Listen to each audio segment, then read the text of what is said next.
Si on dresse les femmes contre les hommes et les femmes contre elles-mêmes, on va avoir beaucoup de mal à avoir des femmes heureuses. Dans notre inconscient, il y a toutes les réponses et que d'une épreuve qu'on ne comprend pas naîtra un gain de maturité, un gain de sagesse. Les gens sont très isolés par la modernité parce qu'on a brisé beaucoup les liens transgénérationnels. Ils sont en difficulté dans cet isolement. Très souvent, ils sont démunis, ils n'ont pas les outils pour transformer des moments d'isolement en une solitude qui est habitée et qui pourrait leur permettre de se reconnecter à eux-mêmes. Mais chez nous, il y a une pauvreté immense qui s'appelle la solitude. Qui est la pauvreté du cœur. On fait croire aux femmes qu'en fait tu seras épanouie comme femme si tu fais carrière dans une grande entreprise, alors que ta maternité est un esclavage et qu'il n'y a qu'en te mutilant de ta possibilité de maternité que tu vas être une femme libre. Le savoir profond, c'est vous qui l'avez, donc il faut absolument vous faire confiance, il faut aller chercher derrière vos peurs, derrière vos projections, derrière vos apprentissages, dans votre intuition.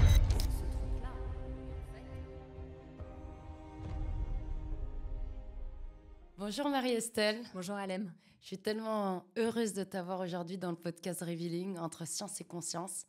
Alors, tu es psychologue clinicienne, conférencière, auteure de plusieurs ouvrages que j'adore, qui abordent plusieurs thèmes, la santé mentale, les thèmes de la famille, autour de la famille, et aussi autour de cette société moderne. Et du coup, je suis très heureuse de t'avoir aujourd'hui pour t'entendre sur ces différents sujets. Et un sujet qui me tient à cœur et pour lequel je t'ai invitée, c'est la famille. Comment construire, vivre une famille harmonieuse dans une époque où on marche à l'envers. Eh bien, écoute, je suis ravie et merci de cette invitation. Merci. Merci d'être parmi nous. Et puis, on va se lancer dans ce sujet. La première de mes questions, c'est, d'après toi, comment est-ce qu'on peut embrasser une vie où on reste vivant, vibrant, dans une société, comme je viens de le dire, qui marche à l'envers? C'est-à-dire qu'on est dans une société où tout nous pousse depuis assez longtemps, mais évidemment avec le développement de la technologie qui rentre dans toute l'intimité, toutes les parts de notre vie, c'est encore plus vrai. On est dans un monde qui, globalement, en Occident, nous détourne de l'intériorité et nous fait croire que tout se joue à l'extérieur. Or, si on reprend les propos de Jung, le monde extérieur n'est qu'une projection de notre monde intérieur. Donc, pour qu'il y ait la paix à l'extérieur, il faut qu'il y ait la paix à l'intérieur déjà. Je crois que c'est vrai que notre monde, je suis d'accord avec toi, je le dis souvent, ce monde, il marche sur la tête, on a inversé toutes les valeurs. Finalement, c'est souvent les gens sans foi ni loi qui accèdent aux postes les plus importants dans la société. On sent les gens empathiques en difficulté parfois. Donc, je crois que le plus important, c'est de lâcher cette exposition permanente à l'extérieur, notamment quand on est avec les gens qu'on aime et sa famille, et d'arriver à revenir dans la connexion avec son monde intérieur, d'arrêter avec les boucles d'information. Tu vois, le mot information, il est intéressant parce qu'en fait, dans information, il y a informe. Et donc, pour retrouver sa forme et retrouver son axe, il faut avoir des moments où, en fait, on rétablit des limites avec le monde extérieur, on se recentre avec son intuition profonde, avec son instinct de mère qui nous dit « mais moi, je sais qu'il a ça, même si les médecins disent que c'est moi qui m'inquiète ». Et en fait, cette reconnexion avec notre monde intérieur, il permet un réalignement complet de ce qu'on est, c'est-à-dire que on est un être psychosomatique, donc notre corps, notre psyché individuelle et la psyché collective sont en interaction permanente. Quand tu retrouves cette autorisation à te connecter à ton être intérieur, en fait, tu as les réponses. Moi, en psychothérapie, je ne donne jamais les solutions ou les réponses. J'aide la personne à retrouver son axe. Et c'est vrai que parfois, pour être dans son axe, il faut accepter de ne pas être dans la norme. Et quand elle retrouve son axe, elle trouve les réponses qui sont justes pour elle à telle étape de son chemin de vie, mais la réponse qui est juste à un moment ne sera pas forcément la bonne réponse 10 ans plus tard. Mais en fait, c'est une question d'alignement intérieur, et je crois qu'il ne faut pas sombrer dans... C'est vrai qu'on voit autour de nous beaucoup de gens qui sont complètement zombifiés, qui sont dans le déni, qui ne voient pas du tout les enjeux. Mais le risque, ce serait de prendre le contre-pied en basculant dans le désespoir. Et moi, je pense que le désespoir est une défaite psychologique et qu'en réalité, on peut transcender ces dégâts de la modernité qui fait quand même plonger la société du progrès très facilement dans la barbarie, dans la brutalité vis-à-vis des personnes vulnérables. Quand on voit comment les enfants sont pris en charge dans les crèches et comment les personnes qui s'en occupent sont déconsidérées, par exemple. Mais non, il ne faut pas aller dans le désespoir. Il faut, au contraire, retrouver notre dimension animale, retrouver notre dimension divine aussi, et se dire que dans notre inconscient, il y a toutes les réponses et que d'une épreuve qu'on ne comprend pas naîtra ensuite un gain de maturité, un gain de sagesse. Et souvent, on fait les choses et on les comprend après. Et c'est très difficile pour l'être occidental très cartésien d'accepter avec humilité qu'il va devoir d'abord faire un truc et que le sens ne surgira qu'après. Exactement. Merci. Tu dis souvent qu'il faut retrouver le lien, que le lien dans nos sociétés s'est perdu. Et là, dans ce que tu viens de nous partager, c'est vraiment retrouver ce lien déjà avec soi.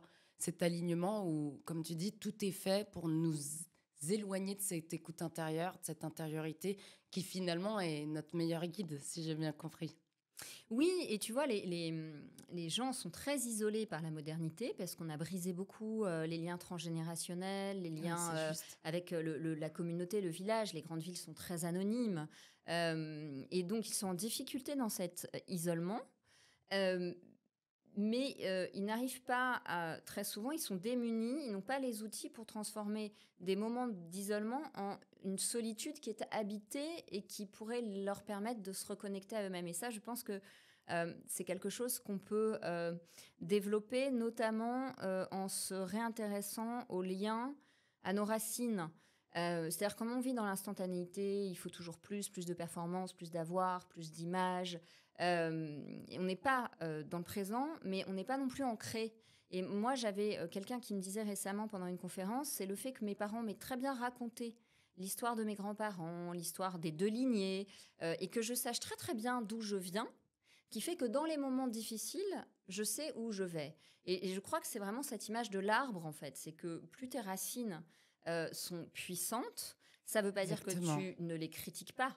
Mais pour les critiquer, il faut les connaître. Hein. Moi, j'ai aussi écrit un livre qui s'appelle L'Antimère. Donc, je peux critiquer d'où je viens, mais c'est parce que je sais d'où je viens que je peux discerner où je veux aller, en fait. Exactement. Philippe Bobola, dans une interview sur la chaîne, nous disait que les indigènes de la Sierra Nevada disaient « Celui qui se coupe de sa culture, de ses racines, se détruit lui-même ».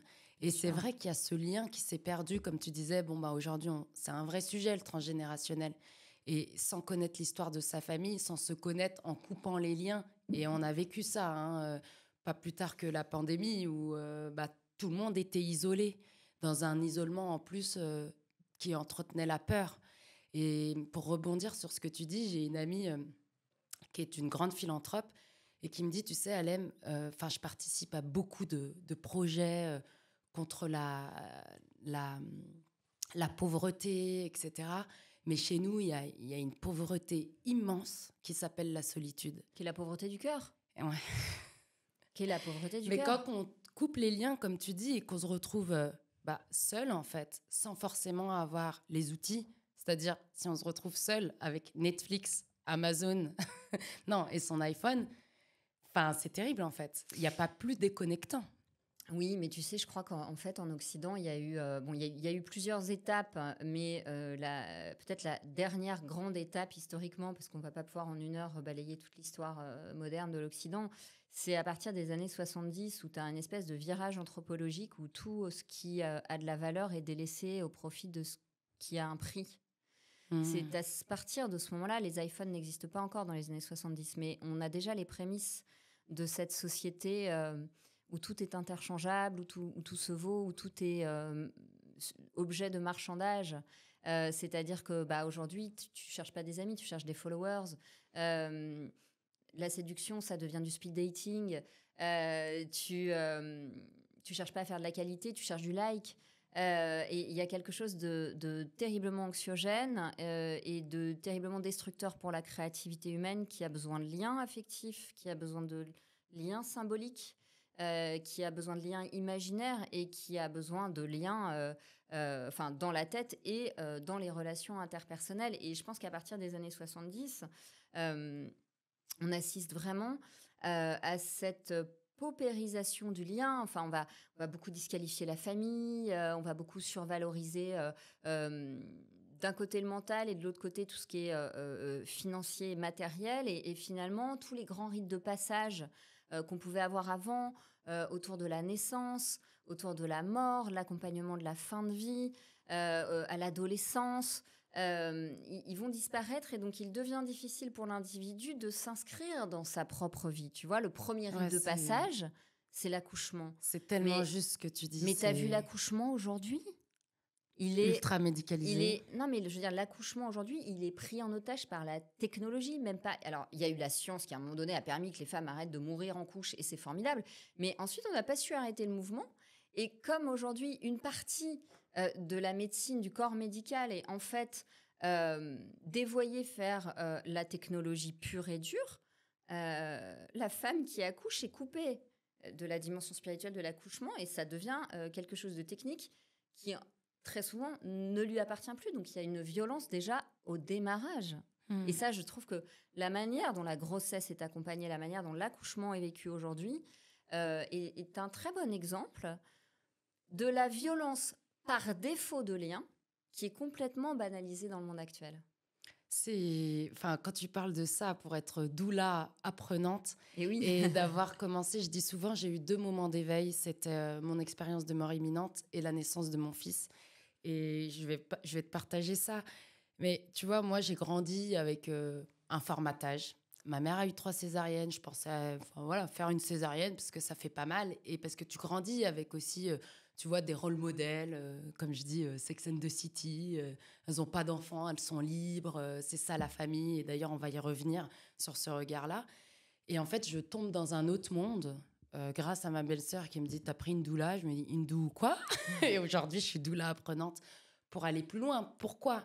Parce qu'en tant que coach holistique, en fait, j'ai compris que l'empreinte énergétique qui se passe à la naissance, que ce soit pour la mère ou l'enfant, elle est tellement puissante qu'on met du temps à déconstruire ça avant de reconstruire, et que si on pouvait arriver au monde dans ce lien d'amour qui est naturel, parce que quand on voit les effets physiologiques de la naissance, c'est juste, mais on se dit la nature est super bien faite. Alors, il est naturel, mais il n'est pas systématique. Ce lien, quand tu le vis, pourquoi tu dis ça ? Parce qu'il y a des mères qui détestent leur enfant.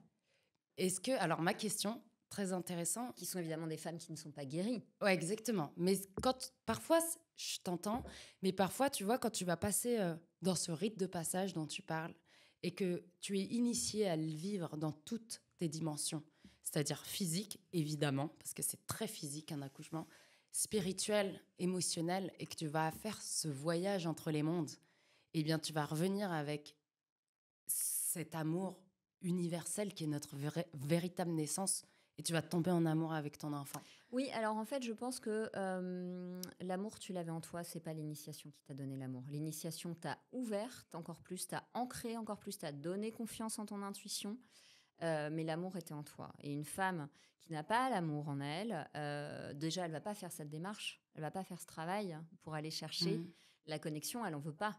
Donc moi je crois quand même que l'amour il est à l'intérieur de nous ou il y est pas, et que beaucoup de femmes ont besoin de cet apprentissage parce que comme tu dis elles ont été formatées, elles sont coupées, elles connaissent pas leur corps, elles arrivent à l'accouchement, elles connaissent pas du tout leur corps. Moi je suis frappée alors que je suis psychologue et pas médecin parfois d'être obligée de donner des éléments très pédagogiques élémentaires de physiologie à des femmes enceintes. Mais in fine, si tu es allé chercher ce truc-là, c'est parce qu'il y avait l'amour en toi, tu vois. Ma mère, elle l'avait pas, par exemple. Donc toi, tu penses qu'on peut être complètement déconnecté de l'amour de façon naturelle ou comme conséquence? Je pense qu'il y a des êtres pervers qui sont évidemment pas la majorité des êtres humains, mais qui sont des êtres tellement pas éveillés, tellement pas construits, tellement pas structurés, qui sont comme des trous noirs, qui vont vampiriser l'énergie des autres autour d'eux, mais qui sont en incapacité d'ouvrir leur cœur, parce qu'en fait, ça les met en position de vulnérabilité d'ouvrir leur cœur. Donc, ils manipulent, ils dominent, ils font mal, ils jouissent de faire mal, ils jouissent de détruire, mais ils sont en incapacité de rentrer dans le pouvoir de l'amour, parce que rentrer dans le pouvoir de l'amour, c'est renoncer à l'amour du pouvoir quand t'aimes ton enfant. C'est vrai. C'est juste, ton enfant, c'est beau ce que tu dis. Alors, l'amour, il va être incroyable, tu vas devenir une lionne, c'est une super puissance. Mais alors, par contre, t'acceptes que t'as plus aucun pouvoir, en fait. Tu maîtrises que dalle. Tu sors du contrôle et tu rentres dans une autre sphère. Moi, j'en ai 3, j'ai compris que je maîtrisais que dalle. C'est peut-être pour ça que ça se passe pas trop mal, d'ailleurs. Mais Au-delà de cette question qu'on est habité ou pas par l'amour dans notre être, euh, à travers une naissance médicalisée, où en gros on nous apprend, moi j'ai fait partie de ces générations, donc je peux en témoigner, en gros, accoucher mon enfant, je me remets au corps médical, je n'ai rien à faire. Pour moi, Je suis passive, je suis pas exactement. actrice. Ouais. Et ben pour moi, en tout cas, c'est ma lecture et mon ressenti, c'est comment enlever à une mère sa force, déjà sa confiance en tant que mère. En tant que mère, on va toujours avoir des doutes, des culpabilités, mais quand on a vécu ce que tu disais, ce rite de passage, on a une force, on a une empreinte à l'intérieur qui nous aide à surmonter tout ça. Et quand on nous l'enlève, eh bien, ça donne lieu à plein de choses, quoi. Plein Oui. de déformations, si je puis dire. Oui, et d'ailleurs, tu vois, il y a quelque chose qui peut aider les femmes à se repositionner en actrice de leur accouchement. C'est que quand elles te disent je vais accoucher, leur dis non, tu vas mettre au monde. Ouais, tu vas enfanter. Tu vas mettre au monde. Ouais. Voilà. Tu accouches pas, ça résonne pas accoucher. Accoucher, c'est coucher en plus. On ne devrait pas être couché quand on accouche. Exactement. D'ailleurs, on n'a pas envie d'être sur le dos. Totalement vulnérable et pas dans une position physiologique en fait. Hein. Exactement.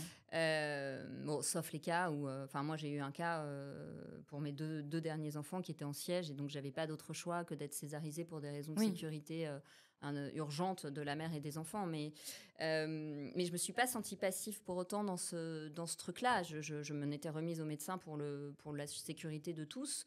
Mais le médecin ne me dépossédait pas parce que je crois qu'il avait un véritable sens du sacré de la vie. Il savait qu'il était aussi la première personne que ses enfants allaient voir en fait en sortant de mon ventre et il en avait une conscience aiguë. Mais déjà quand tu dis non, tu vas pas accoucher, tu vas mettre au monde. Tu remets la mère dans sa position en majesté en fait. Tu mets au monde, c'est pas rien. Ouais, c'est pas rien du tout. Mais ce rite de passage, quand tu dis on commence par cette violence originelle quelque part à l'accouchement, et ça va continuer en fait cette entre guillemets dépossession. J'ai un ami qui dit expropriation de l'être au fur et à mesure, tu vois. T'as commencé par dire en fait on va nous déconnecter de notre intériorité. Ça commence à l'accouchement en remettant, en accouchant au lieu de se rappeler qu'on met au monde.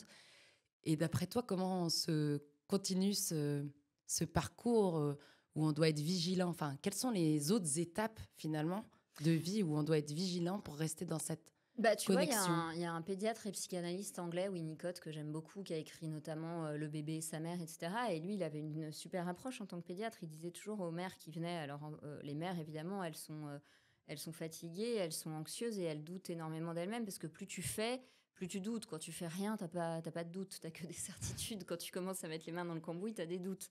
Et il leur disait, non mais attendez, en fait, c'est vous, la mère. C'est vous qui connaissez ce bébé. C'est vous qui l'avez porté 9 mois. C'est vous qui gardez cette empreinte toute votre vie. C'est lui qui garde l'empreinte de sa mère toute votre vie. Donc, en fait, moi, je peux vous donner mes compétences. Je peux mettre à votre service mes compétences. Mais le savoir profond, moi, je ne peux pas vous le donner. C'est vous qui l'avez. Donc, il faut absolument vous refaire confiance. Il faut aller chercher derrière vos peurs, derrière vos projections, derrière vos apprentissages, dans votre intuition. Et c'est ce truc-là. Et en fait... on ne doit pas polluer la mère avec trop de projections, de il faut, de conseils qu'elle n'a pas demandé, etc. Je crois que aider une mère, c'est simplement l'aider à rester dans son axe. Moi, je me rappelle que quand mon premier enfant est né, alors que je n'avais aucune expérience des bébés et que j'avais très peur d'être une mauvaise mère, il pleurait et on me disait mais il faut le nourrir, il a faim ce nouveau-né, il faut le nourrir, etc. Et moi, j'avais une brûlure, là, j'avais un reflux et ça me faisait mal là. Et je disais au corps médical, non, je crois qu'il a des reflux, il faut regarder s'il n'a pas un reflux gastro-œsophagien. Et on me disait, non, il faut le nourrir ou il faut le changer de position. Et moi, j'avais mal. Et en fait, j'ai compris en découvrant le chimérisme materno-fœtal que pendant 27 ans, tu gardes des cellules de ton bébé dans ton corps. Exactement. Et ton bébé garde des cellules de sa mère. Et un être humain arrive à maturité cérébrale à 24 ans, donc la nature est vachement bien faite parce que de toute façon, jusqu'à 27 ans, il a des cellules de sa mère. Et toi, tu as des cellules qui font que, du coup, même quand il n'est pas là, tu es en connexion avec lui. Et le pédiatre est arrivé et il m'a dit, Ah bah oui, vous avez raison. On peut lui donner un petit peu de ce gel-là pour apaiser parce qu'il a un RGO. Et en fait, je n'avais pas de connaissances en pédiatrie, je n'avais pas gardé de bébé, mais mon bébé me parlait en fait. Et parce que j'étais la mère de ce bébé-là, je savais, alors que pour le bébé de la chambre d'à côté, je ne savais pas. Merci pour ce partage. Parce que j'ai fait un podcast récemment justement sur l'enfantement à l'époque de la physique quantique et je parlais de cette intrication qu'on voit dans les principes de physique quantique et qui montre en fait que quand deux particules sont reliées, elles restent connectées à jamais sans aucun signal entre elles. Et je trouve que la mère, 9 mois, on va porter le bébé, on va garder l'ADN du bébé pendant des décennies et il y a quelque chose qui défie l'entendement et qui va faire que la mère, elle sait. Elle sait exactement, même si son enfant il est à l'autre bout de la planète, s'il se sent bien, s'il y a un souci. Et on a trop grandi dans des sociétés où justement, on se remet au corps médical, on se remet à un tel, on se remet au conseil de la famille, on se remet... On infantilise, on déresponsabilise. Et on donne, en fait, on redonne ce pouvoir, pas pouvoir dans le sens égotique, masculin, etc.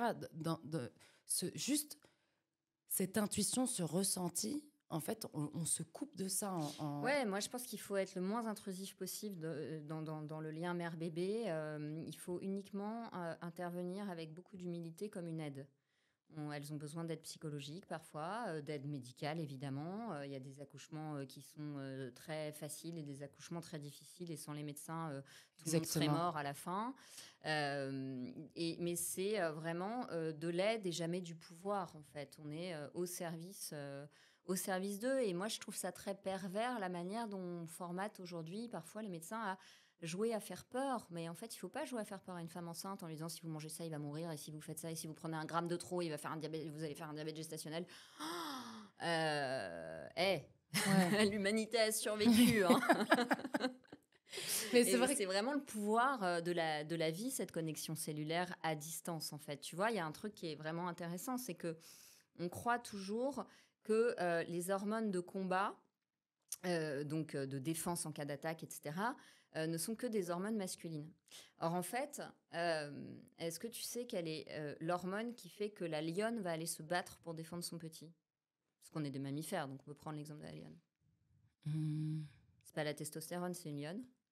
Pas l'ocytocine. Eh ben, c'est l'ocytocine. Ah, c'est fou. C'est-à-dire que cette hormone d'attachement que tu sécrètes à pleine balle pendant la grossesse et les 3 ans qui suivent, qui est ton hormone de douceur, de tendresse, qui fait que tu n'as aucun problème à te lever 6 fois de suite la nuit alors que tu es crevé, mais parce que tu ne supportes pas qu'il ait mal, et ben c'est la même qui va faire que tu vas avoir envie d'aller arracher la tête de quelqu'un qui risque de lui faire mal, tu vois. Donc c'est quand même génial parce qu'en fait, l'hormone qui protège la vie, c'est l'hormone de l'attachement.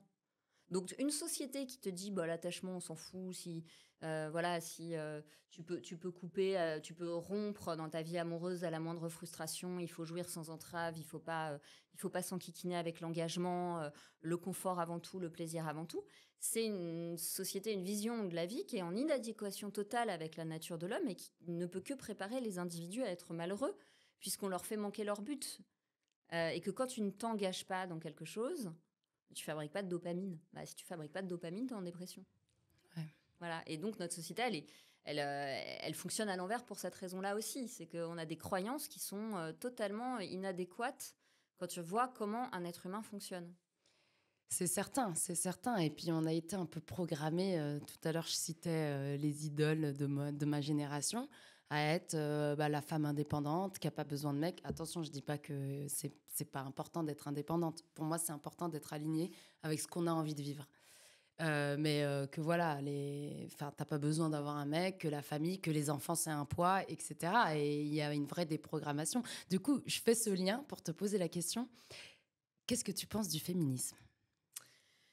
Le féminisme, c'est un peu un mot valise. Il y a quand même beaucoup de nuances entre les suffragettes et Alice Coffin. Donc, tu vois, on peut pas non plus tout mettre dans le même panier. Il y a des essentialistes, il y a des féministes de droite, de gauche. Bon, moi, j'ai un problème avec l'idée.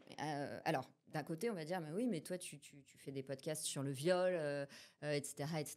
Tu as l'air d'être quand même vachement féministe. Mais en fait, j'ai un vrai problème avec ce courant du féminisme qui, selon moi, a été en fait l'idiot utile de la société de consommation, qui veut que la liberté et l'accomplissement d'une femme soit d'être un homme comme les autres.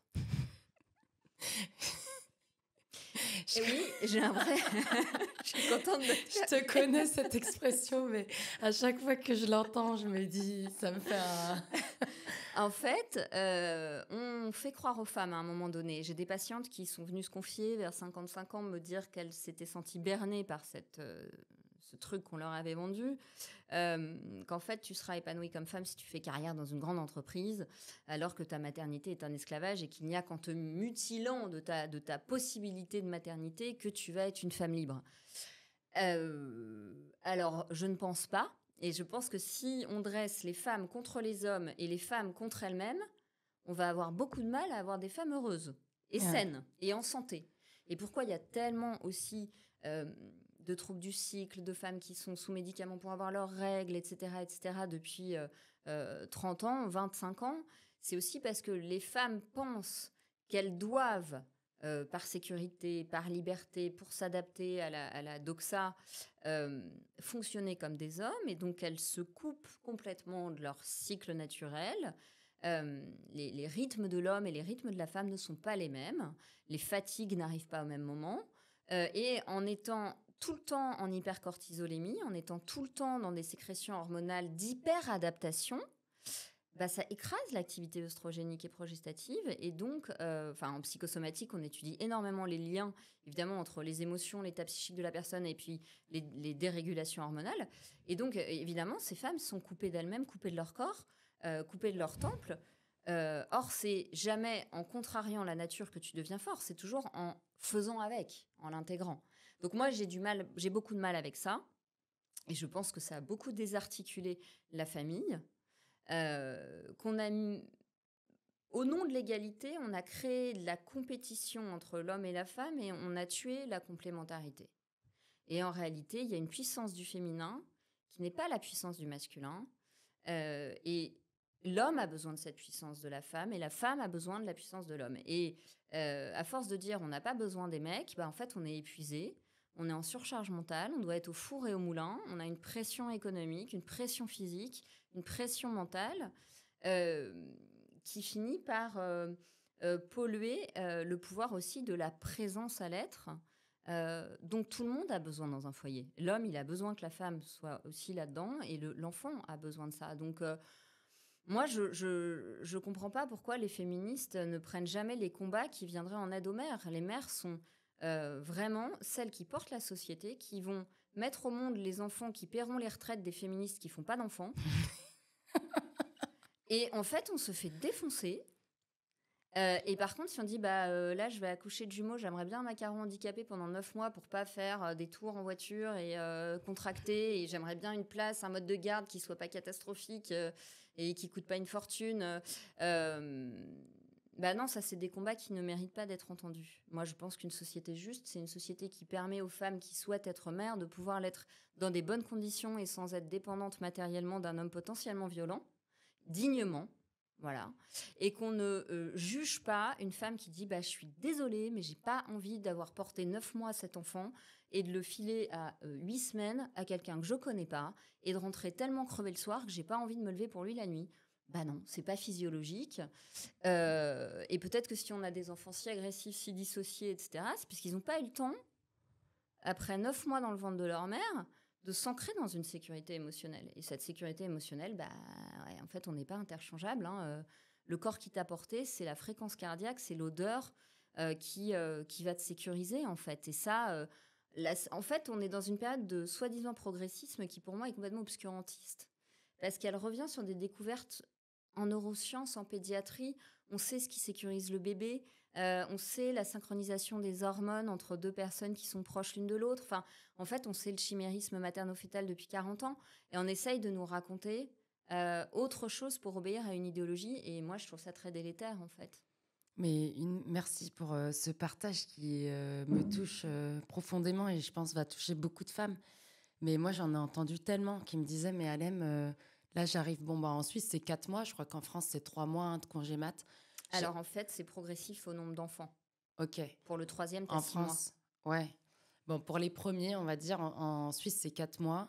Et les mères qui vraiment se disent, enfin, ça me fend le cœur, quoi. Ça me déchire, ou j'ai envie de continuer mon allaitement, mais je peux Je crois que c'est même pas. 2 mois pour le premier en France en entreprise. Moi, de toute façon, je suis à mon compte, donc de toute façon, j'ai que dalle. C'est, Mais et pour avoir passé du temps en Allemagne, tu vois, où vraiment, bah, les femmes ont en tout cas 1 an ou 1 an et demi à partager avec le conjoint, donc c'est à eux de décider entre eux. Il y a certaines fonctions, même si tu as un très haut poste, tu peux le garder, je crois, pendant 5 ans. J'avais une amie qui était magistrate. Elle, je crois que c'était pendant 10 ou 15, donc elle avait 3 enfants. Et elle avait fait le choix d'élever ses enfants. C'était son choix. Et ce qui la rendait, elle, heureuse. D'autres femmes vont vouloir reprendre leur activité. En fait, pour moi, il n'y a pas de modèle unique. bah non. Mais c'est Voilà. vrai qu'en On déconnectant détruit la singularité en mettant de l'idéologie. Oui, c'est ça. Parce que pour moi, il y a plusieurs extrêmes. Et c'est pour ça que Revealing, pour moi, c'est un lien. C'est reconnecter. C'est revenir dans cette unité. Et la science et la conscience, ok, mais c'est aussi les différentes facettes de l'être humain. Il y a des mères, bon ben voilà, leur épanouissement, et moi j'en fais partie, j'avais besoin de reprendre mon activité, mais j'arrivais pas à donner mon enfant, ou même à y penser pour te dire quand tu es enceinte. Moi, mes amis m'ont dit, mais tu l'as inscrit dans 4 crèches. Je dis, bah, je m'en suis pas occupée. Moi, j'avais déjà quitté la banque et j'étais déjà dans mon projet entrepreneurial. Et elle me dit, non, mais tu te rends pas compte, hein, si tu t'es pas inscrite dans les premiers mois, tu n'auras pas de place, tu vas faire comment? Et je dis, je sais pas. Alors ça, c'est mon côté intuitif, un peu alien, on va dire. Mais je disais, bah, quand je sentirai que c'est le moment, je suis sûre que j'aurai la solution adaptée qui viendra sur mon chemin. Ouais, je pense que tu te rends vraiment pas compte. Bon courage. Donc moi, je me suis pas occupée. J'ai accueilli mon fils. Et à un moment donné, c'était juste pour moi, pour lui. Gentiment, on a fait cette transition. Déjà, c'était pas du jour au lendemain. Au Voilà. début, j'ai pris une nounou. Et petit à petit, on a trouvé notre rythme. Et le jour où j'ai voulu vraiment trouver une solution, j'ai eu une intuition. J'ai appelé mon amie. Elle me dit, ah ben, je te mets en contact. Et la personne avait une place et c'était juste le paradis des enfants. Et j'ai pas eu de problème et j'ai pas fait une liste. J'ai pas choisi avant même d'avoir accueilli mon enfant.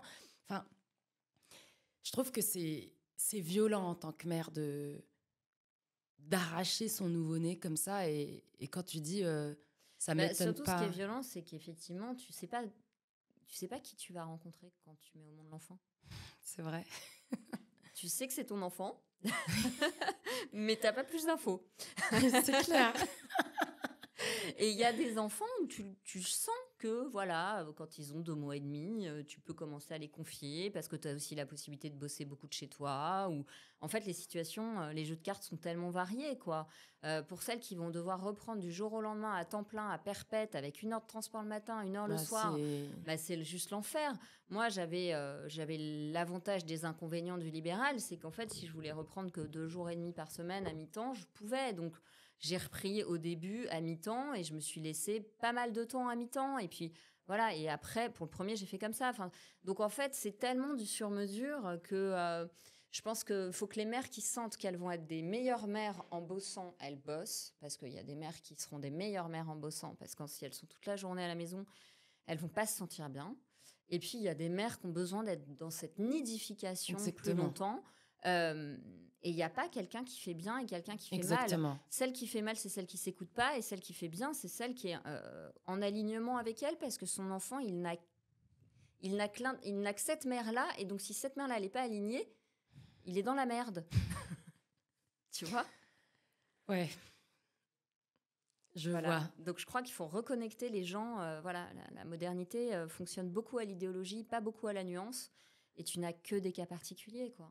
Exactement, on a tous, comme je dis, on est tous singuliers, on a tous un chemin qui nous est unique et qu'il faut suivre. Et Tu vois, il y a des pays où je crois qu'on donne un congé maternité quand tu as une fausse couche ouais, je à connais. partir d'un certain nombre de semaines. Et ben, je trouve ça chouette. Ouais, c'est chouette. Parce que en France, t'as vraiment pas le droit. Enfin, t'as juste le droit de dire que c'est un non-événement, la fausse couche, quoi. C'est un événement statistique. Ouais. Voilà. C'est normal, ça arrive. Et en fait, bah, moi, j'ai des patientes que ça n'impacte pas trop. Et puis, j'ai des patientes chez qui ça va réactiver énormément de doutes sur leur capacité à être des bonnes mères. Elles se sentent coupables. Elles se demandent pourquoi elles ont fait une fausse couche, si elles n'ont pas fait comme il fallait. Et elles ont besoin de temps pour accepter ce mystère de cette vie qui a été souhaitée, qui a commencé et qui ne s'est pas poursuivie et qui les a mis dans un état de totale impuissance, alors que leur cœur était prêt à donner, en fait. C'est dur. Et tu vois, il y a un discours qui est très rationalisant. Bah, c'est pas grave, t'en feras un autre, quoi. Une amie qui m'a justement partagé que sa fille voilà, avait eu une fausse couche et elle a eu un enfant après et que personne ne lui pose la question de comment elle s'est sentie. Et il y a beaucoup de femmes, hein. Il y a beaucoup de femmes où, comme tu dis, c'est un non-event. Mais ça, je trouve que tu parlais tout au début des rites de passage, d'accompagner à la mort. Ça, je trouve que c'est aussi en lien avec tout ce tabou sur la mort. C'est-à-dire, il y a une fausse couche, ou même le fait d'étouffer les émotions, tu vois, quand on dit à un enfant, arrête de pleurer. Non, vis ce que tu ressens, en fait. Les enfants, il faut leur faire confiance. Ils sont habités par quelque chose que nous, on a peut-être perdu en grandissant. Et en fait, d'étouffer ça, au lieu de donner un espace d'accueil, de pouvoir faire son deuil, pour pouvoir rebound, comme on dit en anglais, à un moment juste, moi, je trouve ça trop beau. Je savais même pas que ça existait, qu'il y avait certains pays où on avait cet espace de pouvoir vivre. Je crois que c'est ou en discussion ou c'est déjà le cas dans certains pays, ouais. Mais parce T'as que le droit de le demander. c'est loin. Enfin, moi, ça m'est pas arrivé, mais voilà, statistiquement, on sait, j'ai des femmes, des amis, des proches à qui c'est arrivé. Et c'est douloureux, c'est un process, c'est pas un non-event. Ouais, puis il faut en parler à l'enfant qui vient après. Ouais. Parce que En général, on étouffe ça. si on ne dit pas à l'enfant qui vient après qu'avant lui, il y a eu des fausses couches, toutes les mémoires cellulaires qu'il y a dans l'utérus, il ne va pas les comprendre. Donc, il faut qu'il comprenne pourquoi il a senti sa mère stressée, parce qu'elle a été stressée, parce qu'elle a eu peur de le perdre aussi. Au début de la grossesse, elle n'a peut-être pas été aussi insouciante que pour l'aîné. Et en fait, on se rend compte dans les thérapies d'enfants que parfois, ils ont des peurs ou des terreurs nocturnes, etc. Et si les parents ont dit, bah non, on lui a pas parlé de la fausse couche, le fait de lui en parler, ça libère l'enfant d'un truc. Il comprend que il n'est pas concerné parce qu'il a perçu, en fait, quand il percevait sa mère triste, par exemple, en fait, lui dire, non mais vis-à-vis de toi, ta mère était heureuse, elle était triste parce que tu as un frère ou tu as une sœur qui n'a pas pu vivre. Et en fait, on libère l'enfant aussi de ses mémoires inconscientes.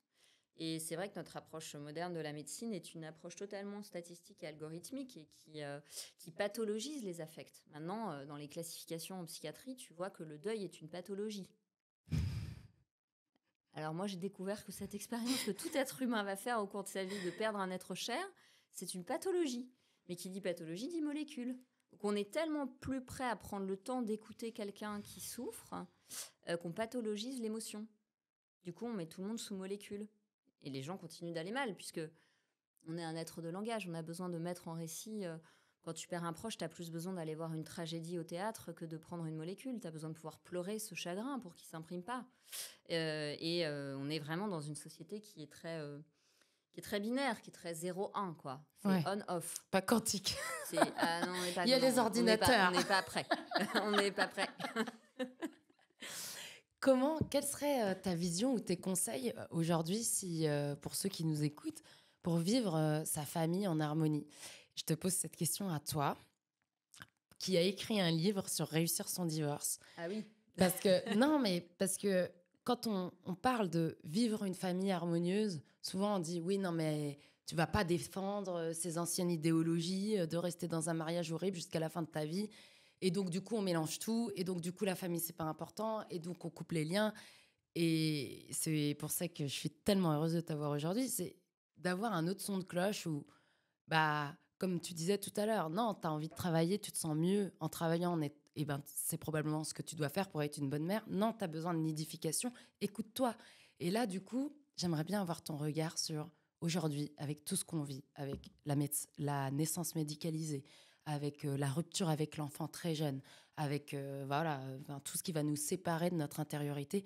Comment est-ce qu'on peut construire des liens familiaux, une famille harmonieusement? Justement, en se protégeant de l'idéologie. Parce que tu vois, évidemment qu'il est heureux de pouvoir divorcer d'un homme qui est violent ou d'une femme qui est perverse manipulatrice et que... personne ne va remettre en question le fait que le divorce est la possibilité pour un être humain de se désengager de quelque chose qui le détruit et qui détruit aussi ses enfants. Parce qu'il y a des mariages où c'est bien de jouer les familles parfaites, mais enfin, quand je vois les enfants dans mon cabinet, j'aurais préféré que leurs parents se séparent, quoi. Ça veut pas dire D'ailleurs, il y a qu'il des faut... enfants qui le disent. Hein. Bien Je sûr. préfère que mes parents se séparent. Moi, j'aurais préféré que mon père divorce de ma mère beaucoup plus tôt, en fait, parce que j'aurais eu au moins un endroit sécure. Voilà.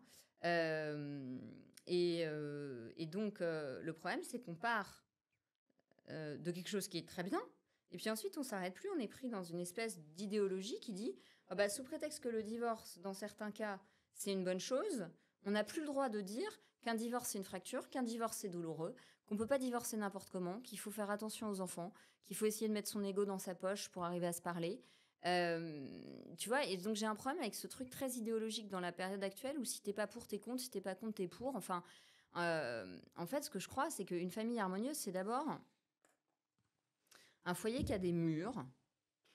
À des murs, c'est pas une forteresse, il y a des fenêtres dans les murs, il y a des portes, mais des murs, c'est-à-dire qu'il y a un intérieur à la famille, qu'il est respecté, donc il n'est pas trop intrusé tout le temps par les modes, les idéologies, l'État, etc. Et aujourd'hui, la famille est très intrusée par l'État, en France en tout cas. Et à l'intérieur de ce foyer, il y a des places. Et ces places, elles ne sont pas interchangeables. Papa, c'est pas maman. Les parents, c'est pas les enfants, etc., etc. Et le problème de l'indifférenciation à laquelle nous a conduit la post-modernité, où voilà, tout est interchangeable, les générations, les sexes, les âges, les places, etc., c'est que tout le monde se perd et on finit par ne plus trouver sa place, sa subjectivité, sa singularité. Et du coup, il y a une guerre de tous contre tous. Et je pense que tu dois aider les gens qui vivent un divorce, et c'est difficile un divorce, ça fait mal aux deux, ça fait mal à celui qui part et ça fait mal à celui qui est quitté, de comprendre qu'on peut se séparer comme amant et rester une équipe parentale. Voilà. Alors là, il y a C'est beau. un boulot à faire sur l'ego et l'argent, évidemment. C'est les deux trucs qui viennent pourrir le divorce, l'ego et l'argent. Mais si tu peux te pardonner à toi de t'être peut-être trompé ou de pas t'être trompé, mais que l'histoire est arrivée à sa fin et que poursuivre serait destructeur, qu'on n'est plus en capacité de se faire grandir et que tu n'as pas à t'en vouloir d'avoir choisi cette personne, même si l'histoire s'arrête, ça ne veut pas dire qu'elle valait pas la peine d'être vécue. Quand tu peux lâcher l'ego et ne plus être en colère avec toi, et donc évidemment avec l'autre, tu peux continuer à faire équipe sur le plan parental, tout en ayant totalement retiré la dimension. Voilà, c'est pas parce que je ne veux plus de toi comme amant, comme mari ou comme femme, comme épouse, que t'es pas infiniment respecté, infiniment estimé en tant que père ou mère de mon enfant. Exactement. Et là, l'enfant, je vais pas dire qu'il n'a pas de peine. Un enfant a toujours de la peine que ses parents se séparent, mais un enfant a tout autant de peine que ses parents se hurlent dessus. Ou ne se parle plus. Ouais. Il va grandir dans une vérité. On va pas lui dire que l'amour, c'est ce truc complètement fake et mensonger. Et puis, il voit que ses parents se respectent. Et en fait, il peut se construire dans la vérité et dans le respect. Il peut pas se construire dans le mensonge. Il peut pas se construire dans la violence. Et ça, je pense que c'est un truc important à dire aujourd'hui parce que les gens ont peur de pas pouvoir être dans une harmonie s'ils sont séparés. Alors qu'en fait, il n'y a pas de famille parfaite. Il y a des gens qui pédalent ensemble dans la même direction pour garder l'équilibre.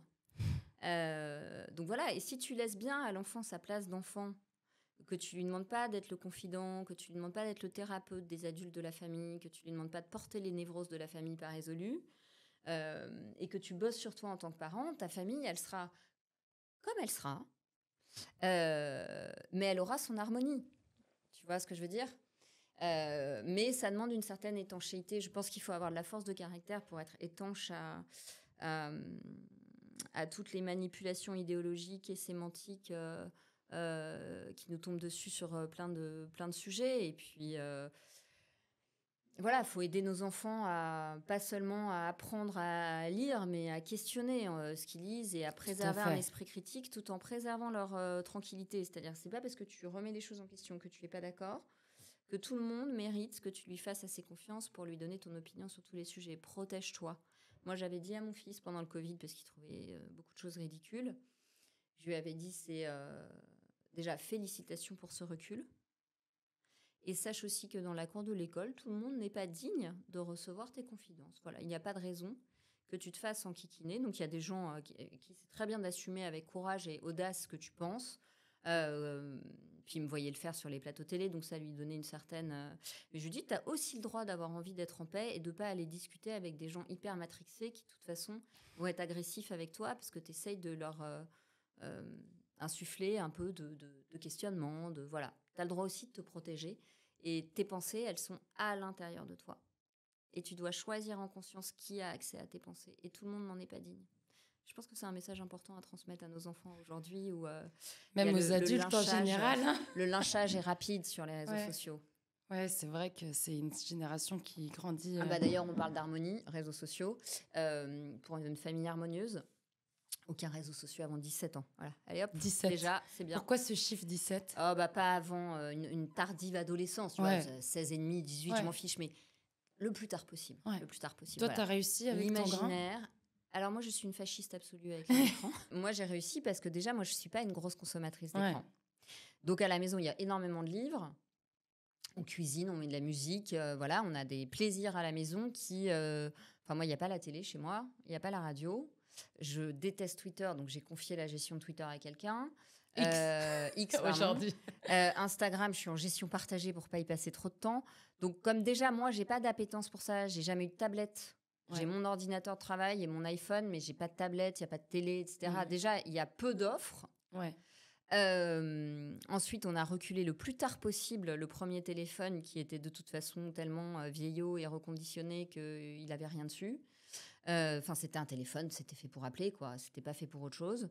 Que déjà, tu te facilites la vie en tant que parent si t'exposes pas trop. Voilà. Si toi-même, en tant que parent, t'en as 5 ou 6, c'est compliqué de donner l'exemple de... Il y a des plaisirs dans la vie ailleurs. C'est ce que disait Martha Berthe. Vos enfants se traitent comme vous vous traitez vous-même et pas comme vous les traitez vous. Donc, c'est sûr que si toi, t'es tout le temps sur les réseaux, même au bout d'un moment, lui-même va dès qu'il pourra. Mais du coup, ton grand, il sait pas... Parce que la plupart des remarques par rapport à ça, c'est « Oui, mais ils vont se sentir en décalage avec la société ou les autres. » Ton grand... c'est très bien. Comment franchement, c'est pas la dernière fois que ça va leur arriver, je pense.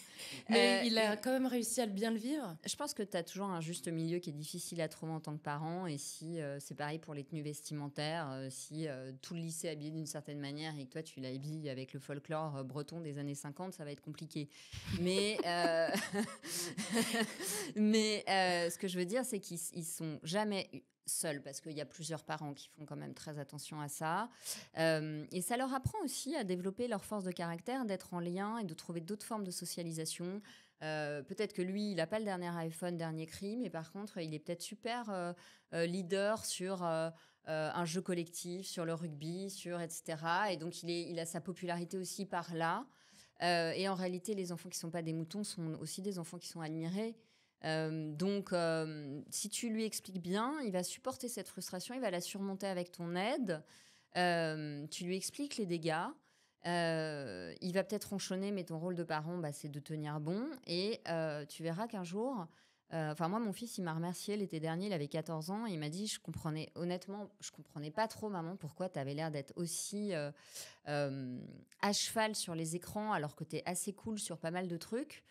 Mais je te dis merci parce que je vois que certains de mes copains, ça y est, c'est lui qui l'a dit, je mets des guillemets, ça y est, ils deviennent débiles.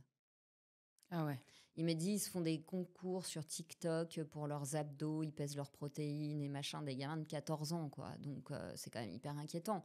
Il y a des études d'ailleurs là-dessus, sur la crétinisation. Oui, la fabrique du crétin digital qu'a écrit Michel Desmiurget, elle est pas mal du tout. Il y a Jonathan Haidt aussi qui a écrit un bouquin sur la génération anxieuse qui montre bien que c'est des outils quand même à double tranchant. Donc, et en fait, il m'a remercié. Il me dit, mais tu sais, c'est hyper triste mes copains parce que leurs parents, ils ont des diplômes et tout, mais il n'y a pas de livres chez eux. Nous, il y a des livres partout à la maison. Il lit pendant la crise sanitaire. Je lui fais lire Orwell. Ils ont des diplômes, ils n'ont pas de livres. Non, mais franchement, ton fils vient de résumer un des grands mots de notre société. Non, mais... Et en fait, il a un imaginaire hyper riche, mais parce que je pense que je lui ai laissé du temps pour s'ennuyer. On lui a laissé du temps pour s'ennuyer quand il était petit, à jouer avec des vrais objets, à faire les choses avec nous plutôt que de le mettre derrière un écran et d'aller faire les choses nous-mêmes. Donc, Les écrans, c'est terrible. Moi, mon fils n'a 4 ans, il n'a que 4 ans. Et je suis aussi, comme tu dis, une hyper... ayatollah Mais quand je vois des enfants au hypnotisée. restaurant, dans la poussette, en train de se promener, mais je te jure qu'à chaque fois, ça me fait un truc dans mon cœur. Ouais, mais parce que le problème, c'est que t'as l'effet délétère de l'écran qui hypnotise, qui les clive d'eux-mêmes, qui fait qu'après, c'est des lions en cage, ils dorment mal, etc. Mais t'as aussi tout ce qui n'a pas lieu pendant qu'il est derrière l'écran. C'est-à-dire que moi, quand je vois en vacances des parents à table avec leurs enfants et tout le monde est derrière son écran, je me dis, mais le plus grave, c'est pas qu'ils regardent des écrans, c'est ce qui est en train de pas se passer. C'est-à-dire qu'ils sont en vacances, Ils se parlent pas. ils se parlent pas, ils se sourient pas, ils se marrent pas, ils sont pas complices, ils se fabriquent pas de souvenirs. Alors qu'en fait, tu peux attendre tes crêpes en jouant au Uno, quoi. Exactement. Euh, Non, mais tu deviens créatif. En plus, tes enfants te tu forcent dessines à être sur le créatif. set. Bah oui, tu dessines sur le set de table et tu passes le set de table et à la fin, il y a 4 dessins, enfin, ou 5 dessins. Et je crois qu'on perd trop. La technologie est une je vais le dire comme ça, la technologie est un peu une conspiration contre l'imaginaire. Parce que tu recours aux images extérieures et donc tu développes plus tes images intérieures, quoi. Et c'est dans tes images intérieures que tu as les ressources quand ça va mal et les solutions. Exactement. Les solutions, elles sont pas sur TikTok. Ça, c'est certain. Maintenant, parle-nous de l'éducation positive. Ah non, avant de parler de l'éducation positive. Donc, dans cette société où, en gros, on dit de consommation, hein, où on commence à consommer le couple aussi, il est très difficile et aussi enlever la place de la femme, comme tu as dit, est un homme comme les autres, mais aussi la place du père. On en parlait avec une amie, elle me disait c'était très difficile avec son fils à 5 ans, parce que mon mari, il est très doux, son mari, etc. Puis j'avais l'impression d'être le père, la mère, depuis s'est positionné en tant que père, c'est-à-dire figure d'autorité. Ça ne veut pas dire que ça m'enlève à moi.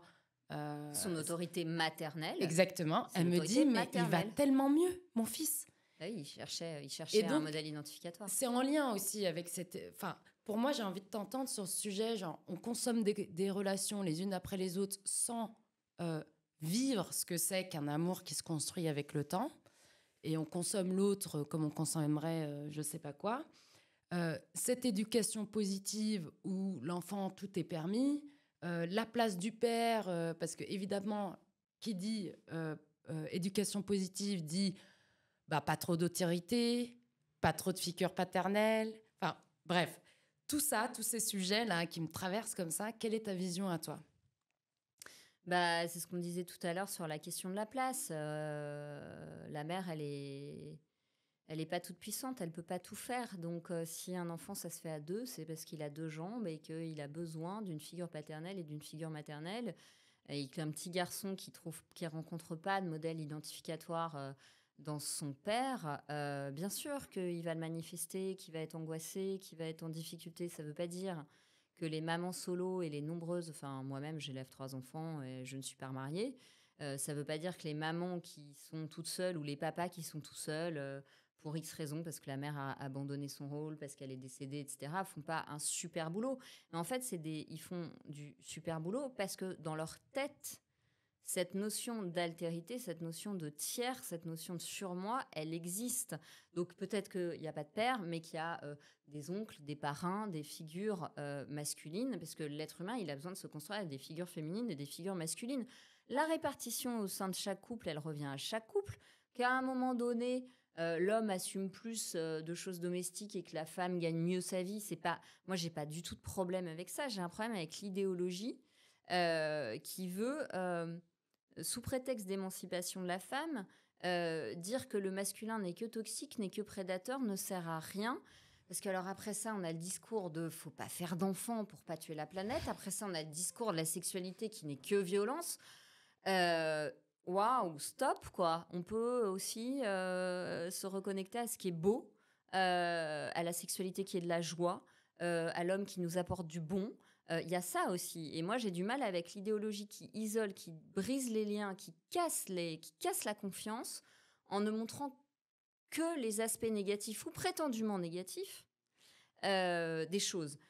Et ce débat qu'il y a en ce moment sur éducation positive d'un côté, retour des sanctions de l'autre, moi, je me demande si c'est pas un peu un faux débat monté un peu par des journalistes qui connaissent pas grand-chose à la psychologie, parce que c'est de l'idéologie, c'est encore un truc complètement binaire où on veut faire deux camps chez les psys.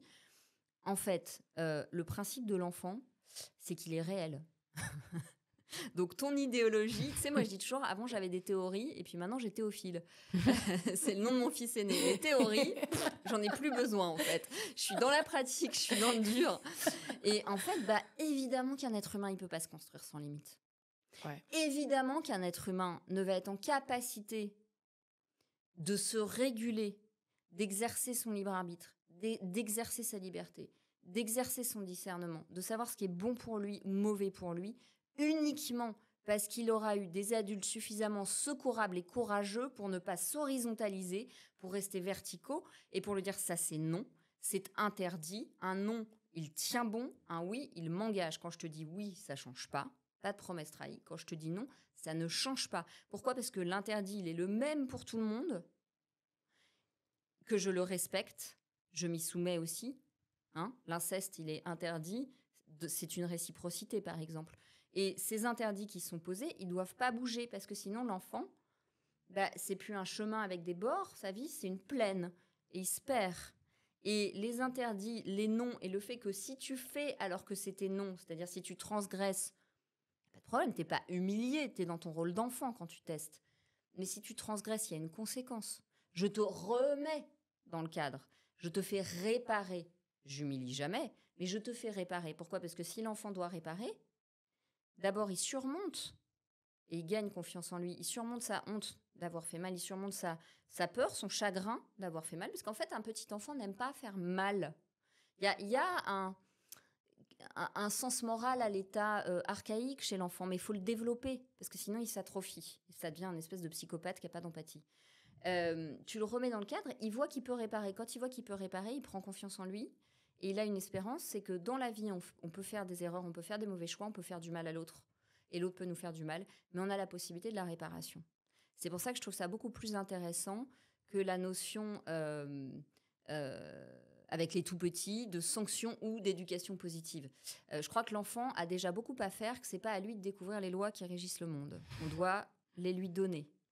Et on doit être secourable, c'est-à-dire qu'on doit les restaurer quand il les fait tomber. Pour lui montrer que le cadre tient et donc découvrir que ces actes ont des conséquences. Sinon, la loi, il ne peut pas l'intérioriser. Si tu n'as pas des actes qui lui permettent de mettre à l'intérieur de lui les lois de la vie, il ne peut pas intérioriser un surmoi. Donc, s'il intériorise pas de surmoi, il aura toujours besoin d'une autorité coercitive extérieure pour cadrer son comportement. Ça ne fonctionne pas. On voit bien la violence endémique qui est en train de monter dans la société parce que... cette notion de triangulation et d'interdit, elle n'est pas en place chez un certain nombre de jeunes. Et à contrario, mais évidemment, moi j'ai une mère qui n'a fait que m'humilier. Donc évidemment, je ne suis pas un défenseur des humiliations, des sanctions disproportionnées, etc. Mais je pense aussi qu'on mélange un peu les choses et que parfois les gens ne comprennent pas d'où ils parlent. C'est-à-dire que ce n'est pas la même chose de parler de tout petits enfants très jeunes qui sont incapables de se réguler sur le plan émotionnel et qui ont besoin d'être contenus. Et comme tu le disais, on ne va pas réprimander des sanglots. Et puis des ados qui savent très bien ce qu'ils font et qui sont en train de chercher le père. Et j'ai un ami écrivain, David Fresh, qui a écrit un très beau bouquin qui s'appelle « Bientôt, il n'y aura plus de père ». Parce que cette disparition de la figure du père, c'est aussi la figure qui fait qu'il y a quelque chose qui tient à la couture de l'intime et de l'espace public. Et si on tue les pères, c'est l'État qui va prendre la main sur l'éducation des enfants. Et pour moi, ça, c'est pas juste. Voilà. Je sais pas si ma réponse... Ouais, magnifique. Moi, je vois tes mots et je te rejoins là-dessus. Et ce qui me traversait pendant que tu partageais ça, je me disais, est-ce que pour toi, il y a un lien entre... ces femmes qui sont des hommes comme les autres et l'élimination du père. Bah oui, parce on dit qu'en fait, on est dans l'interchangeabilité de tout dans notre société. Interchangeabilité des cultures, interchangeabilité des employés. Si tu n'es pas satisfaisant, tu es dégagé, on prend quelqu'un d'autre. Interchangeabilité des sexes, des générations. On a traité les bébés, les étudiants, les femmes qui accouchaient et les vieillards de la même manière pendant le Covid. Ouais, Cette indifférenciation, elle mène à la guerre de tous contre tous. Et elle est faite au nom de la tolérance, de l'égalité. Et en fait, elle mène à la guerre de tous contre tous. Il y a des places singulières dans la société. Et à partir de la place qui la tienne, eh bien oui, moi, je suis une femme française qui vient de tel milieu. Ça, c'est ce que j'ai pas choisi. Ma liberté, c'est qu'est-ce que j'en fais? Et donc, on supprime la liberté si on relativise toutes les différences, en réalité, au nom de l'égalité. Moi, je pense que le concept d'égalité est un concept qui mène à une impasse. C'est un espèce de truc intello qui ne mène nulle part, en fait. Parce que dans la nature, tu n'as pas d'égalité. Tu peux avoir de l'équité, tu peux avoir de la complémentarité. Mais d'abord, les choses sont toujours en évolution. Les besoins d'une femme à 50 ans ne sont pas ceux d'une femme à 20 ans. Et en fait, l'égalité, c'est surtout nier complètement les différences. Ouais, c'est juste. Mais tu disais justement au nom de la tolérance, au nom, on le voit, enfin, c'est toujours au nom d'une valeur positive qu'il va y avoir une dérive. Ça serait quoi ton conseil pour pouvoir être conscient de ces jeux-là ou en tout cas de pouvoir avoir une autre lecture dans nos quotidiens? Je pense que c'est important d'avoir à l'esprit qu'une société qui a voulu faire croire que le bien et le mal n'existaient pas est une société qui a été, comment dire, polluée par des modes de pensée pervers.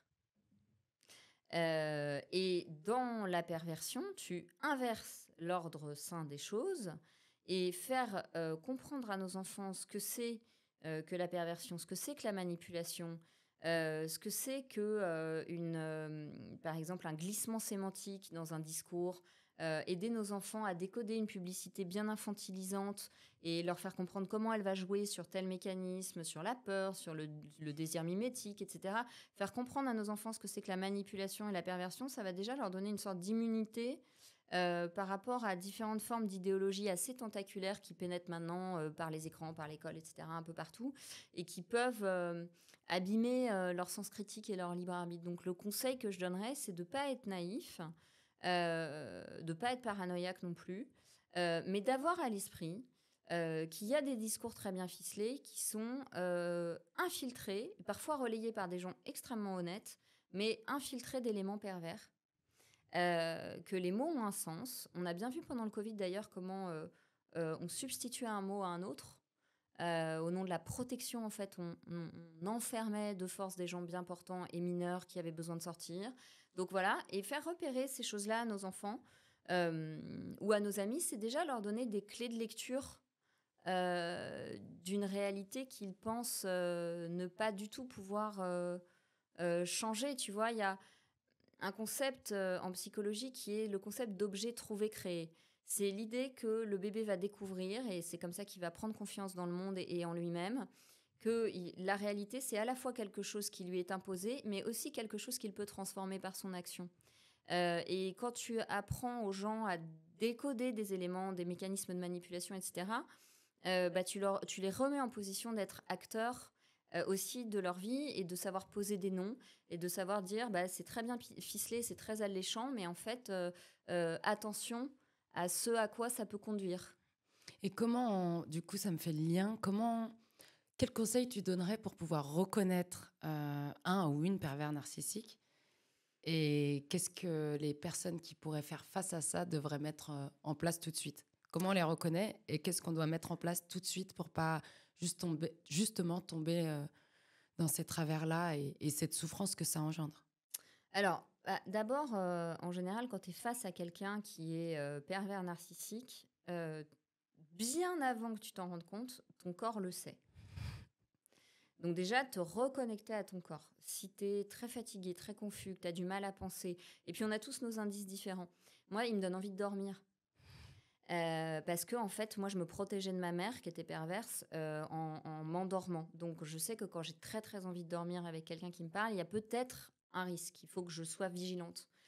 Euh, Ensuite, tu as toujours les mêmes mécanismes, hein, que ce soit un service hospitalier qui est pervers, un manager qui est pervers, un amoureux qui est pervers. Le pervers va toujours agir avec les mêmes méthodes qui sont d'abord, il va te sur-idéaliser, il va être extrêmement présent, il va occuper ton attention, il va te faire sentir exceptionnel, merveilleux, etc. etc. Euh, de sorte aussi que tu vas beaucoup te livrer, qui va pouvoir très facilement scanner tes failles. Et donc, c'est très souvent les gens empathiques qui attirent des pervers narcissiques parce qu'ils savent qu'il y a plein de choses à manger chez l'empathique en termes de générosité. Et puis, il y a plein de bonnes choses chez l'empathique, il y a plein d'énergie. Et donc, ça va remplir leur trou narcissique. Ensuite, il va passer à la culpabilisation, à l'inversion accusatoire. Tu vas dire, mais je comprends pas, il me parle d'un truc, je me rappelle pas, c'est moi qui perds la boule, oh là là, je suis débordée en ce moment. En permanence, tu vas te remettre en question, te dire, c'est moi le problème, essayer de faire plus. Bah oui, il a raison, je suis quand même pas très intelligente, je suis quand même pas très futée. Donc tu vas te disqualifier, il va te faire perdre confiance en toi. En général, il va très subtilement faire en sorte que tu n'aies plus envie de voir tes amis historiques, Ta famille. ou les personnes alliées dans l'entreprise, par exemple. Les personnes ressources, il va te couper des personnes ressources. Voilà, donc tous tes amis sont des abrutis. Parce qu'en fait, le pervers, il est très jaloux. Donc, il va t'isoler, il va faire du gaslighting, c'est-à-dire qu'il va planquer tes clés de voiture, puis après, il va dire, tu vois, t'as un début d'Alzheimer, hein, là, tu vieillis, hein, t'as encore paumé tes clés. C'est des choses qui peuvent aller très loin. C'est toujours ces méthodes-là d'injonction paradoxale. Ma mère, elle me mettait tout le temps dans des missions impossibles. J'avais pas le droit de réussir, mais j'avais pas le droit de rater. J'avais pas le droit d'être moche, mais j'avais pas le droit d'être belle. Voilà, donc parce qu'en fait, le pervers, comme on est toujours désubjectivé, qu'on est un objet pour le pervers, on doit être un objet de satisfaction ou un souffre-douleur, mais en tout cas toujours un objet et jamais une personne. Dès qu'on manifeste notre libre arbitre, ils sont dans des réactions paranoïaques où il faut nous détruire. Et donc, quand tu sens que ça se passe bien tant que tu es un objet modelable, mais que dès lors que tu as une contrainte extérieure ou un désir qui fait qu'il perdrait un peu de son emprise sur toi, il devient agressif, bah là, tu sais que tu as affaire à quelqu'un de pervers. Et puis, il y a les humiliations aussi. Les humiliations en public, ils adorent ça, les pervers, d'humilier en public. Et donc, quand il y a un de ces signaux, c'est les faux. Faut Alors, partir. Chez les pervers, par exemple, il y a les faux compliments. C'est-à-dire, c'est dans un dîner, un couple avec une femme perverse, par exemple, l'homme va recevoir, parce que c'est homme ou femme, malheureusement, la perversité, il n'y a pas de signe de reconnaissance avec le genre. Le mari va recevoir un compliment. Et alors là, la femme perverse va trouver ça insupportable. Et donc, qu'est-ce qu'elle va faire ? Elle va faire un faux compliment pour disqualifier la qualité qui a été mise en avant. Par exemple, pour donner un exemple, bravo, on a appris que que tu t'étais lancé enfin dans ce projet dont tu parles depuis si longtemps. Elle va dire ah bah oui, c'est bien, mais c'est sûr que c'est plus facile quand on a une femme qui a de l'argent. Ouais. Voilà, comme ça, elle l'humilie bien. Voilà, la mère perverse en fait un compliment à sa fille et elle va dire, on va dire à sa fille, bah t'es très jolie ou t'es très bien habillée, et la mère va dire, oui bah elle a intérêt avec le physique qu'elle a. Voilà, ça c'est les humiliations du pervers en public. Donc, on se tire. On se tire le plus vite possible et ça prend parfois beaucoup de temps évidemment parce que les pervers sont toujours des proches. Ouais, souvent, et souvent des proches dans le travail, dans la... des proches qui ont des leviers d'action, quoi. Qui, Exactement. Quand ils n'ont plus de pouvoir sur vous, vont en avoir indirectement en allant salir votre image auprès des autres. Donc, vous bousillez des jobs si vous voulez partir de votre job, passez des coups de téléphone pour salir votre image. Et là, il faut être costaud, quoi. Il faut être costaud et il faut être patient. Et c'est pour ça qu'il était essentiel que tu puisses nous éclairer sur les signes précurseurs, parce qu'au plus tôt on part, au mieux c'est. Oui. Donc, merci pour ça. On arrive gentiment au bout.